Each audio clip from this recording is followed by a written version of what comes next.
तो फिर गाइस कैसे आप सब लोग। सो गाइस आज हम फिर से लेकर आ चुके हैं आपके लिए बिटन ट्विजन का एपिसोड नंबर 44 का पार्ट 1। और गाइस ये एपिसोड बहुत ही जबरदस्त होने वाला है। ये एपिसोड देख के आपका रिएक्शन एकदम ऐसा रहने वाला है, वाओ ब्यूटीफुल। लेकिन गाइज उससे पहले मैं आपको बताना चाहता हूँ कि गाइज अगर आपको बिटन ट्विजन जब मांगा है वो अगर अच्छी लग रही हो तो आप मुझे बता देना कमेंट सेक्शन में, मैं इसको कंटिन्यू रखूंगा। और अगर आपको इसमें कोई इंटरेस्ट ना हो तो मुझे कमेंट सेक्शन में दूसरी मांगा का नाम बता देना, मैं उसको एक्सप्लेन कर दूंगा। सो गाइस चलो शुरू करते हैं बिटन ट्विजन का एपिसोड नंबर 44 का पार्ट 1। लेकिन उससे पहले अब अगर तुम लोग नए हो तो सब्सक्राइब करो, वो जो लाल वाला बटन है उसके साथ स्कैम करो या फिर महफिल जमाओ, मुझे नहीं पता, बस क्लिक हो जाना चाहिए। सो गाइस चैप्टर की शुरुआत में हमको दिखाया जाता है वोंग जे एल की और मिस लिंग लिंग की गाड़ी को। उसके बाद जो मिस लिंग लिंग होती है वो जो सकुरा नेशन की जो राजकुमारी होती है वो उसको अपनी गाड़ी में बिठा लेती है और बोलती है कि चलो ठीक है मैं तुमको साथ में ले जाने के लिए तैयार हूँ, तुम मेरी गाड़ी में बैठ जाओ। उसके बाद उन तीनों की जो गाड़ी होती है वो महल में जाने के लिए रेडी हो जाती है। उसके आगे देखिए क्या होता है। फिर वो जो सकुरा नेशन की जो राजकुमारी होती है वो मिस लिंग लिंग को बोलती है कि आपने मेरी इतनी ज्यादा मदद की, उसके लिए मैं आपको बहुत ही ज्यादा थैंक यू बोलना चाहती हूँ, मैं आपको दिल से थैंक यू बोल रही हूँ, बहुत बहुत धन्यवाद। उसके बाद मिस लिंग लिंग बोलती है कि अरे कोई बात नहीं, दोस्ती में ये सब चलता है, इनको छोड़ो ना। सो चलो आगे की बात करते हैं। लेकिन जो वोंग होता है वो बोलता है कि अरे तुम उधर घिसक जा ना यार, मेरे की इतनी चिपक क्यों रही है। मतलब गाइस वोंग जी तो बहुत ही जबरदस्त दिख रहा है। उसने जो टी शर्ट पहनी है उसके ऊपर ब्लड लिखा होता है। उसके बाद वो जो लड़की होती है वो बोलती है कि आपने मेरी इतनी ज्यादा मदद की, आज के जमाने में इतनी ज्यादा मदद कोई भी किसी की भी नहीं करता है। आज आप जैसे भले लोग हो जो हमारी मदद कर देते हो, वरना आज मुझे वापस जाना पड़ता, मैं अंदर महल के अंदर जा ही नहीं पाती क्योंकि ये हमारा रीति रिवाज है। उसके बाद वो बोलती है कि अगर आपको कोई भी चीज की जरूरत हो वो तो मुझे बोल देना, मुझसे जितना होगा मैं आपके लिए उतना कर दूंगी। उसके बाद जो वो मिस लिंग लिंग होती है वो बोलती है कि अरे कोई बात नहीं कोई बात नहीं। फिर जो मिस लिंग लिंग होती है वो बोलती है कि वेलकम वेलकम, मुझे भी दूसरों की मदद करके बहुत अच्छा लगता है।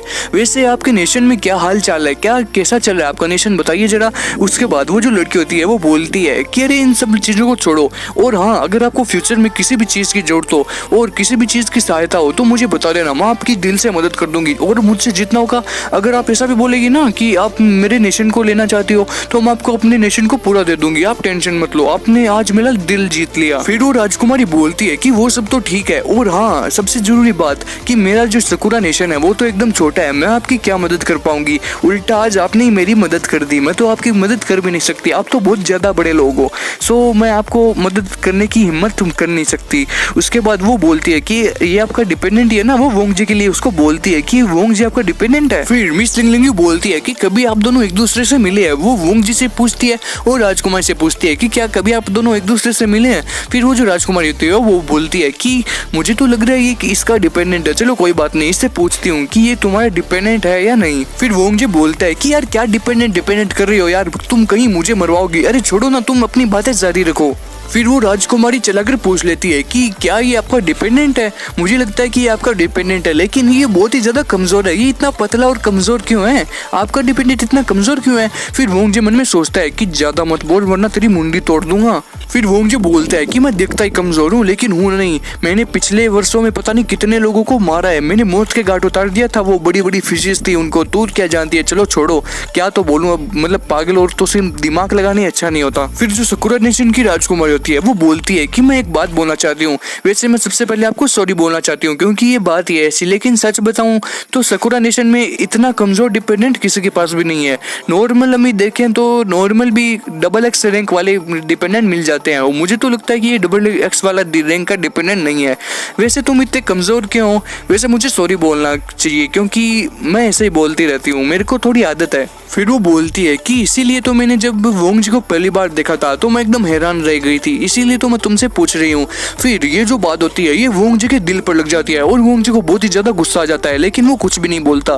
फिर मिस लिंग लिंग बोलती है कि अरे हाँ कोई बात नहीं कोई बात नहीं। फिर मिस लिंग लिंग बोलती है कि कोई बात नहीं, तो वोंग जी कमजोर है तो क्या हुआ, हमको कोई नुकसान तो नहीं हो रहा ना, वैसे भी डिपेंडेंट कमजोर होने चाहिए तो अच्छा होता है।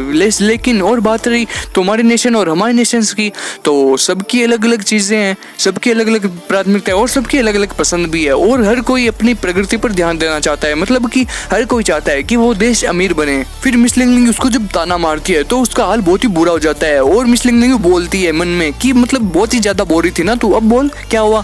फिर वो बोलती है कि ताना मारने की क्या जरूरत थी, अच्छा तो चलो कोई बात नहीं। फिर वो बोलती है कि कोई बात नहीं, अगर एक बार सोचो तो सही, लेकिन क्योंकि डिपेंडेंट अगर कमजोर हो और उसका जो आश्रित है मतलब कि उसका जो मालिक है वो भी अगर कमजोर हो तो फिर उन दोनों में क्या फर्क। अगर कोई वॉर हो जाए तो वो दोनों कुछ भी नहीं कर सकते हैं, वो अपने ग्रेट पावर्स का यूज कैसे करेंगे तुम ही बता दो।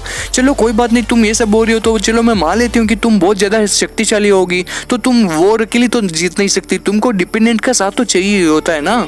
फिर वो जो सकुरा नेशन की राजकुमारी होती है वो मिस लिंगलिंग को बोलती है कि चलो ठीक है, मैं तुम्हारी बात एकदम आराम से समझ रही हूँ और मैं तुम्हारी बात को एक्सप्लेनेशन करके उसको अच्छे तरीके से समझ जाऊंगी, फिर मुझे पता चल जाएगा कि तुम क्या कहना चाहते हो, मैं इन बातों को ध्यान में रखूंगी। फिर मिस लिंगलिंग अपनी असली रूप में आ जाती है और बोलती है कि हाँ तुम मेरी बातें समझ रहे हो तो अच्छा है, मैं इसको वोंगजे को अभी बहुत ही जबरदस्त तरीके का वेम्पायर बनाने की कोशिश कर रही हूँ, मैं इसको उठाने की कोशिश कर रही हूँ ताकि ये अपने ग्रेट पावर्स का यूज कर सके। वैसे सकुरा नेशन की राजकुमारी, क्या तुम मुझ पर कोई एहसान कर सकती हो? मैं तुमसे एक चीज मार रही हूँ, क्या तुम वो मुझे दे सकती हो? तुम वोंगजे के लिए मुझे सकुरा स्पिरिचुअल पावर दे दो तो बहुत ही अच्छा होगा। वैसे मैंने तुम अब मेरी गाड़ी में बैठी हो, वैसे तुमको कोई दिक्कत नहीं होगी। फिर मिस लिंगलिंग उसको वापस बोलती है कि राजकुमारी कियोमी, क्या तुम मेरी बात सुन रहे हो? फिर वो बोलते है कि हाँ क्या क्या क्या क्या बोल रहे हो तुम? Spiritual power? मैं सकुरा नेशन की स्पिरिचुअल पावर तुमको कैसे दे सकती हूँ?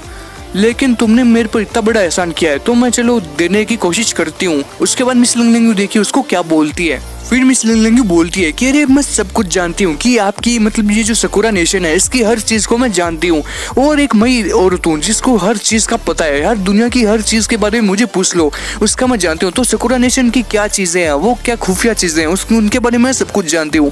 और अगर आपको स्पिरिचुअल पावर नहीं देनी है तो देख लीजिए मैं आपके साथ क्या करूंगी। तो चलो छोड़ो इन सब बातों को, छोड़ो, आप राजी राजी मुझे स्पिरिचुअल पावर दे रही हो ना? फिर वो बोलती है कि राजकुमारी कियोमी, आपकी खुशबू तो बहुत अच्छी है लेकिन आप इसको देने को तैयार होंगी भी या नहीं? अरे दे दो ना, कितनी मतलब इतनी मत ज्यादा शर्म करो, आपको देना चाहिए। मैंने आपकी इतनी मदद की है फिर भी आप मेरी एक छोटी सी मदद नहीं कर सकते? मैं जानती हूँ कि जो सकुरा नेशन है उसकी छोटी उम्र में ही जो लड़कियां होती है वो धूप सेकने लग जाती है और उनके पास जो स्पिरिचुअल पावर होती है वो बहुत ही ज्यादा पावरफुल होती है। मैं चाहती हूँ कि आप ये स्पिरिचुअल पावर मेरे डिपेंडेंट वोंगजे को दे दो। फिर वो बोलती है कि आपके रीति रिवाज को भी मैं जानती हूँ कि सकुरा नेशन की जो राजकुमारी होती है उसकी खुशबू बर्बाद ना हो जाए, इसलिए जो राजकुमारी होती है उनको जमीन से पैर छूने की अनुमति नहीं होती है, और जिसकी शादी नहीं होती है उसको तो बिल्कुल भी नहीं। शादी होने के बाद शायद उनको जमीन से पैर छूने के लिए अनुमति दे दिया जाता है और बोल दिया जाता है कि आप जमीन से पैर छू सकते हैं, लेकिन जब तक उनकी शादी नहीं होती तब तक जमीन से पैर छूने नहीं जाया जाता है। और बाई चांस अगर उसने जमीन पे पैर छू भी लिया तो उसकी जो जितनी भी सुगंध होती है वो सारी की सारी हट जाती है। और आपकी जो स्पिरिचुअल पावर होती है ये सिर्फ और सिर्फ शक्ति भी नहीं देती, ये बहुत ही ज्यादा पावरफुल भी होती है और ये दिमाग को तरोताजा भी रखती है। इसकी सबसे बड़ी खासियत होती है कि आपकी सुंदरता को बनाए रखती है और आप बहुत ही ब्यूटीफुल दिखते हो, और ये आपकी सुंदरता को कभी खत्म नहीं होने देती। इसीलिए तो सकुरा नेशन की जो राजकुमारी होती है उससे कोई भी जो लड़का शादी करता है उस लड़के से सभी लोग बहुत ही बुरी तरह मतलब जलन फील करते हैं, क्योंकि वो सब लोग सोचते हैं कि इसकी अगर शादी इससे हो गई है तो ये तो मतलब बहुत ही लकी आदमी है। उसके बाद उसको बोलती है कि यही तो खासियत है ना आप सब लोगों की सकुरा नेशन की राजकुमारियों। फिर वो राजकुमारी सोचने लग जाती है और वो सोचती है कि मुझे इनको ये सब देना चाहिए या नहीं। चलो अगर मैं इनको दे दूं तो इनको गिफ्ट के रूप में मैं दे सकती हूँ, और अगर मैंने इनको दे दिया तो मेरी जितनी भी सुगंध है वो सारी की सारी हट जाएगी और जितना भी परफ्यूम वो पूरा 1 सेकंड में खत्म हो जाएगा। फिर भी चलो ठीक है मैं सोचती हूँ। फिर वो बोलती है कि मेरे डैड बहुत ही बड़े आदमी थे, मैंने सोचा था कि मैं उनकी हर चीज का पालन करूंगी, मैं उनकी हर चीज की बात मानूंगी, लेकिन इन्होंने मेरी इतनी बड़ी मदद की है तो मुझे भी इनको कुछ गिफ्ट देना तो बनता ही है ना। मैं किसी दयालु व्यक्ति को अपनी सारी की सारी स्पिरिचुअल पावर देना चाहती हूँ, लेकिन इससे मुझे कोई नुकसान तो नहीं होगा ना? मुझे पता नहीं है क्योंकि मैंने आज तक भी किसी को ऐसा नहीं दिया है। फिर वो सोचने लग जाती है कि मुझे ये देना चाहिए या नहीं देना चाहिए। फिर वो अपनी जो मुट्ठी होती है उसको बुरी तरह जकड़ लेती है और सोचती है और फिर फाइनल डिसीजन ले लेती है। फिर मिस लिंगलिंग बोलती है कि महारानी आपने क्या डिसीजन लिया वो मुझे बता तो दो कि आपने फाइनली क्या डिसीजन लिया है। फिर वो बोलती है कि ऑलराइट चलो ठीक है, मैं अपनी पावर वोंगजे को देने के लिए तैयार हूँ। उसके बाद वो अपनी पावर को क्रिएट करती है और अपनी स्पिरिचुअल पावर वोंगजे को देने की कोशिश में जुट जाती है। उसके बाद जो सकुरा नेशन की स्पिरिचुअल पावर होती है वो क्रिएट होने शुरू हो जाती है और वो वोंगजे को देने से पहले बहुत जरूरी बात बोलती है। फिर वोंगजे बोलता है कि अरे ये तो नशा है, मुझे चक्कर आ रहा है यार, ये तो पहले से 10 गुना ज्यादा सुगंधित हो गया है और बहुत ही ज्यादा परफ्यूम की मेरे को सुगंध आ रही है। फिर वो बोलती है कि ये सकुरा नेशन की स्पिरिचुअल पावर है, मैं तुमको ये वोंगजे देने जा रही हूँ, ठीक है तो तुम रेडी हो? फिर जो सकुरा नेशन की राजकुमारी होती है वो वोंग जी को बोलती है कि चलो ठीक है वोंग जी, मैं तुमको ये देने के लिए रेडी हूँ और मैं तुमको देने की प्रक्रिया शुरू करती हूँ, तो तुम रेडी हो ना। So guys, between two region का जो एपिसोड नंबर 44 है उसका पार्ट 1 यहीं पे एंड होता है। और गाइस आप टेंशन मत लो, पार्ट 2 हम बहुत ही जल्दी आपके लिए लेकर आ जाएंगे। और गाइस जाने से पहले आप सब्सक्राइब करो चैनल को। गाइस आप जाने से पहले मतलब चैनल को सब्सक्राइब किए बगैर जाया ही मत करा करो, मुझे बहुत बुरा लगता है। सो गाइस कमेंट सेक्शन में बता देना कि मांगा कैसी लगी।